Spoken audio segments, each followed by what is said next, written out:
Hello students, आज मैं आपको बीएड प्रैक्टिकल में वाइवा में पूछे जाने वाले कुछ महत्वपूर्ण प्रश्नों को बताने वाली हूँ।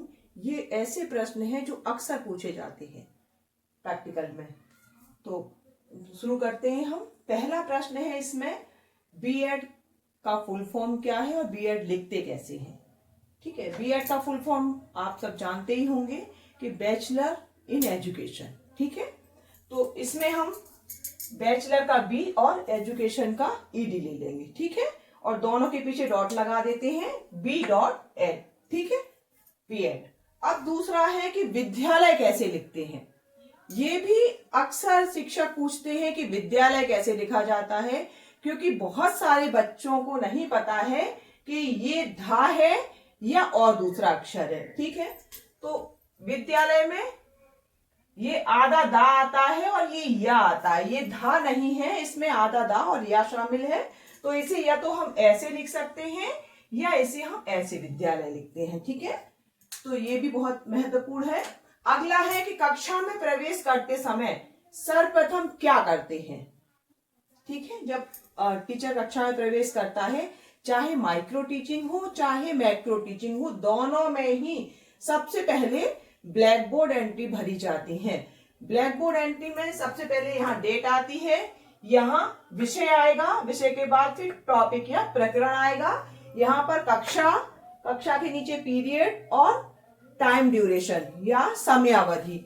ये मुख्यतः कॉलेज में ऐसा ही लिखा जाता है, लेकिन अगर आपके कॉलेज में कुछ और तरह से बताया है तो आप उसको शामिल करना। ठीक है, अगला है कितनी और कौन कौन सी फाइलें बनवाई गई हैं। बीएड शिक्षण में आपको फाइल बनवाई जाती हैं, माइक्रो टीचिंग और मैक्रो टीचिंग। ये तो दो फाइलें होती हैं फर्स्ट ईयर में, माइक्रो टीचिंग, ऑब्जर्वेशन और इंटर्नशिप।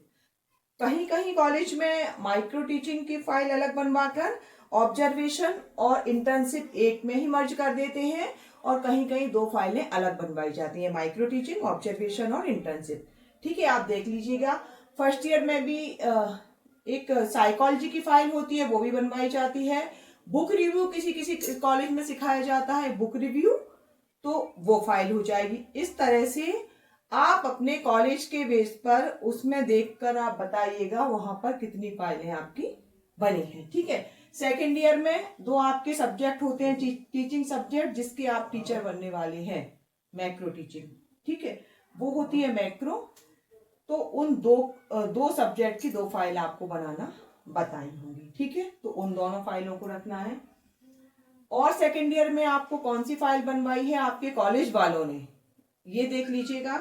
एक्शन रिसर्च आपको बनवाई जा सकती है, केस स्टडी बहुत से कॉलेजों में फर्स्ट ईयर में बनवाई जाती है, कहीं कहीं सेकेंड ईयर में ही बनवा देते हैं। तो आप इसका ध्यान रखिएगा कि सेकेंड ईयर में कौन कौन सी फाइलें आपको बनवाई है। ठीक है, तो फर्स्ट ईयर और सेकेंड ईयर में फाइलें कौन सी, अगर आपको फर्स्ट ईयर का वाइवा है तो आपको फर्स्ट ईयर की देखना है, और सेकेंड ईयर का वाइवा है तो आपको ये याद रखना है कि सेकेंड ईयर में दो मैक्रो टीचिंग के अलावा कौन कौन सी फाइलें और बनवाई गई हैं। ठीक है, अब है माइक्रो टीचिंग और मैक्रो टीचिंग क्या है और दोनों में क्या अंतर है। जैसा कि इसके नाम से समझ में आ रहा है कि माइक्रो यानी सूक्ष्म शिक्षण और मैक्रो यानी बृहद शिक्षण। माइक्रो टीचिंग में इसका नाम माइक्रो इसलिए है क्योंकि इसमें कंटेंट भी छोटा होता है, एक स्किल होती है जिसमें आपको अभ्यास करना होता है, और इसमें समय भी बहुत कम होता है, 5 से 10 मिनट का समय रखा जाता है, और ग्रुप भी छोटा होता है जिसे आपको पढ़ाना है। वो आपके ही पीयर ग्रुप के स्टूडेंट होते हैं जिन्हें आपको पढ़ाना है। ठीक है, तो तीनों चीजें ही माइक्रो होती हैं, कंटेंट, फिर समय और स्टूडेंट, नंबर ऑफ स्टूडेंट, तीनों की संख्या कम होती है, और आपकी स्किल भी एक होती है, इसके लिए माइक्रो टीचिंग इसलिए इसे कहा जाता है। दूसरा है मैक्रो टीचिंग यानी बृहद शिक्षण। सेकेंड ईयर में आपको मैक्रो टीचिंग करवाई जाती है, जिसका अभ्यास आप किसी दूसरे स्कूल में जाके करते हैं। ठीक है, रियल क्लासेस में जिसका अभ्यास करवाया जाता है, पढ़ाने के लिए आपको दूसरे स्कूल में ले जाया जाता है जहां आप बच्चों को पढ़ाते हैं। वो जो आपके टीचिंग सब्जेक्ट हैं, अगर जैसे कि आप साइंस वाले हैं तो साइंस मैथ है, साइंस बायोलॉजी आपका होगा, आर्ट के हैं तो आपके उस आधार पर होंगे। आप अगर आपके पास हिंदी और इंग्लिश है तो आपकी टीचिंग सब्जेक्ट अलग होंगे। ठीक है, तो ऐसे आपके पास दो विषय होंगे जिनके आपको शिक्षक बनना है। वो मैक्रो टीचिंग में क्या होता है, मैक्रो में बड़ी पाठ योजना होती है जो आपको 35, किसी भी स्कूल में जाते हैं आप, हमने भी पढ़ा है, तो क्लास में 35 या 40 मिनट का पीरियड होता है। उसके आधार पर शिक्षक अपनी पाठ योजना तैयार करके जाता है कि वो अपने पाठ योजना में कितने कंटेंट को शामिल करेगा और उसे कैसे पढ़ाएगा, किन किन प्रश्नों को शामिल करेगा, कौन कौन से वो शिक्षण सहायक सामग्री का प्रयोग करने वाला है अपने पढ़ाने में। तो ये होती है micro teaching. Micro teaching college में होती है, मैक्रो टीचिंग दूसरे स्कूल में जाके होती है। सूक्ष्म पाठ योजना और बृहद पाठ योजना ये 40 मिनट के आधार पर तैयार की जाती है। माइक्रो टीचिंग में 5 से 10 मिनट की पाठ योजना तैयार की जाती है। ठीक है, अब अगला प्रश्न है कि पाठ योजना क्या है। अभी बात की थी हमने पाठ योजना की कि ये सूक्ष्म पाठ योजना है और ये बृहद पाठ योजना है। अब ये पूछा गया है कि पाठ योजना होती क्या है। ठीक है, तो पाठ योजना क्या होती है, शिक्षक अपने पाठ को पढ़ाने से पहले या क्लास में जाने से पहले एक अपने पढ़ाने की योजना तैयार करता है कि उसे आज कक्षा में क्या पढ़ाना है। ठीक है, उसमें उद्देश्यों का निर्धारण, अपना कंटेंट उसे कितना पढ़ाना है, कंटेंट को कैसे पढ़ाना है, उससे पहले उसे प्रीवियस नॉलेज से बेस्ड प्रश्न पूछना है। प्रस्तावना कौशल में वो कौन कौन से प्रश्न पूछेगा, अपने कंटेंट को किस तरह से पढ़ाएगा, ब्लैक बोर्ड पर क्या क्या लिखना है ये भी पहले से निर्धारित कर देता है, कौन कौन से प्रश्न पूछना है, मूल्यांकन कैसे करना है, इन सभी चीजों को वो अपनी पाठ योजना में पहले ही लिख लेता है और उसी पाठ योजना को टीचर से चेक करवाते हैं। अब जिस विषय की पाठ योजना होगी उस विषय विशेषज्ञ से, जो कि आपके कॉलेज का लेक्चरर होगा, प्रोफेसर होगा, उससे चेक करवाने के बाद आप क्लास में पढ़ाने जाते हैं, वो होती है पाठ योजना। वैसे भी आपको इसमें देखने से ही पता चल रहा होगा, पाठ यानी जो पढ़ाते हैं हम वो कंटेंट, और योजना यानी उसका प्लान। अपने विषय को पढ़ाने के लिए, अपने कंटेंट को पढ़ाने के लिए आप टीचर जो भी योजना बनाता है वो पाठ योजना होती है। पाठ योजना कितने प्रकार की होती है, आपने बीएड में 3 प्रकार की पाठ योजना पढ़ी होगी, माइक्रो प्लान, मैक्रो प्लान और यूनिट प्लान। ठीक है, माइक्रो प्लान सूक्ष्म पाठ योजना, मैक्रो प्लान बृहद पाठ योजना जो 40 मिनट का होता है, 35 से 40 मिनट का, और यूनिट प्लान जिसे हम इकाई पाठ योजना कहते हैं। बहुत सारी यूनिट, एक यूनिट में हम बहुत सारे पाठों को शामिल करते हैं, तो वो पाठ योजना होती है यूनिट पाठ योजना। इन सब पाठ योजनाओं को आगे क्लास में मैं बताऊंगी आपको। ठीक है, इस प्रश्न के बाद में पूछ सकते हैं आपसे कि टीचिंग स्किल क्या होती है। आप सब बीएड का कोर्स कर चुके हैं, फर्स्ट ईयर सेकेंड ईयर जो भी अभी आपने पढ़ा है, उसमें आपने सबसे ज्यादा टीचिंग स्किल के बारे में सुना होगा, पढ़ा होगा और आपने उनका अभ्यास भी किया होगा। ठीक है, तो टीचिंग स्किल होती क्या है, वो स्किल, वो दक्षता जिनसे मिलकर कोई शिक्षण बना है। कोई एक शिक्षण में जब टीचर पढ़ाता है तो जिन जिन दक्षताओं को वो शामिल करता है, जिन जिन योग्यताओं को वो शामिल करता है, वो टीचिंग स्किल होती है। जैसे कि सबसे ज्यादा महत्वपूर्ण, सबसे शुरुआत में प्रस्तावना कैसे निकालना है। ठीक है, तो प्रस्तावना कौशल के अंतर्गत आ जाएगा। फिर ब्लैक बोर्ड पर किस तरह से लिखना है, तो वो श्यामपट्ट कौशल के अंतर्गत आ जाएगा, ब्लैक बोर्ड स्किल के अंतर्गत आ जाएगा। फिर प्रश्न कैसे पूछना है, वो प्रश्न कौशल में आता है। ठीक है, इसके बाद रीइंफोर्समेंट स्किल होती है, पुनर्बलन स्किल, छात्रों को हमें कैसे उत्साहित करना है, कैसे उन्हें अपने पाठ को सीखने के लिए उन्हें उत्साहवर्धन उनका करना, उनके प्रश्नों को जब वो सही प्रश्न दे देते हैं तो किस तरह से शिक्षक को रिएक्ट करना चाहिए जिससे कि वो आगे और प्रश्न का उत्तर देने के लिए उत्साहित हो। ठीक है, एक और स्किल होती है उद्दीपन परिवर्तन कौशल, जिसमें शिक्षक अपने कंटेंट को पढ़ाने के लिए, अपनी विषय वस्तु को प्रस्तुत करने के लिए अपनी मुद्राओं में, अपने चेहरे के हाव भाव में, शारीरिक मुद्राओं में परिवर्तन करता है।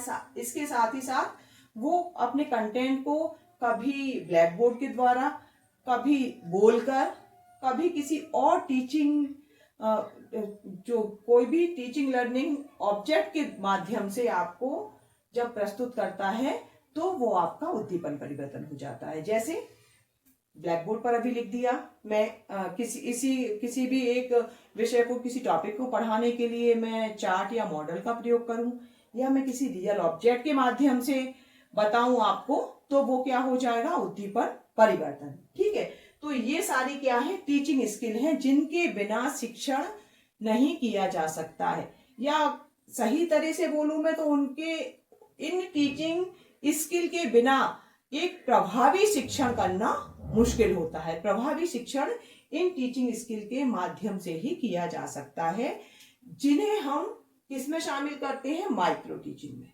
ठीक है, माइक्रो टीचिंग में हम जिन कौशलों का अभ्यास करते हैं वही हमारी टीचिंग स्किल है। ठीक है, अगला है, आपके महाविद्यालय में कौन कौन से शिक्षण कौशलों को सिखाया है। ठीक है, जिन टीचिंग स्किल की मैंने बात की थी वो लगभग 12-13 स्किल होते हैं जिनको शिक्षा में आवश्यक माना गया है।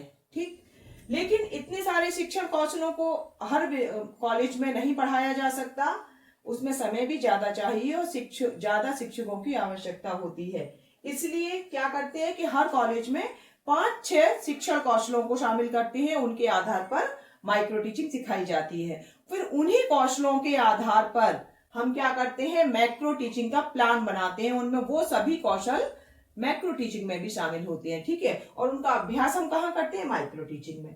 तो आपके कॉलेज में कौन कौन से स्किल को शामिल किया गया है ये आप अपने कॉलेज में पता कर लीजिएगा। जो माइक्रो टीचिंग में जिन कौशलों के बेस पर आपने माइक्रो प्लान बनाया है वही आपके कॉलेज के शिक्षण कौशल हो जाएंगे। ठीक है, अगला है, नई शिक्षा नीति का ढांचा क्या है। अभी नई शिक्षा नीति 2020 में आई है, उस शिक्षा नीति का शैक्षिक प्रारूप क्या है, ये भी टीचर आपसे पूछ सकते हैं, क्योंकि अभी ज्यादा टाइम नहीं हुआ है नई शिक्षा नीति को आए, तो ये प्रश्न अक्सर पूछा जाता है हर एग्जाम में। तो इसका ढांचा क्या है, 5+3+3+4। अब इनमें क्या क्या शामिल किया है ये आपको बताती हूँ। ये फर्स्ट 5 है, इसमें देखिए आप, ये है nursery classes, LKG, UKG, first class और सेकंड क्लास। ठीक है, फर्स्ट 3 में शामिल किया है 3, 4 और 5th को।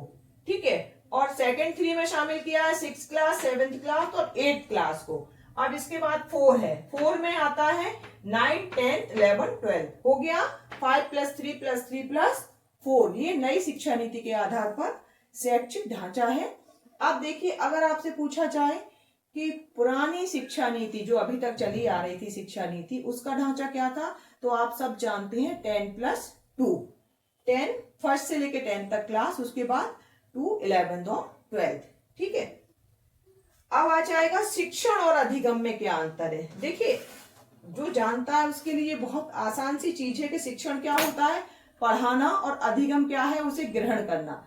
शिक्षक पढ़ाता है और स्टूडेंट उस चीज को ग्रहण करता है तो वो अधिगम हो जाएंगे। लेकिन बहुत सारे बच्चे इस चीज को बता नहीं पाते। मैंने कितने सारे प्रैक्टिकल में देखा है कि बच्चों से पूछा जाता है शिक्षण और अधिगम में क्या अंतर है, तो ना तो वो शिक्षण को एक्सप्लेन कर पाते हैं ना अधिगम को।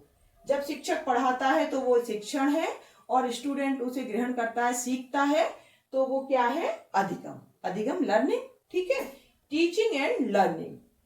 ठीक है, तो आज के लिए यही प्रश्न इतने ही काफी हैं। अगले प्लान में मैं कुछ और प्रश्नों को शामिल करूंगी जो कि वाइवा में पूछे जाते हैं।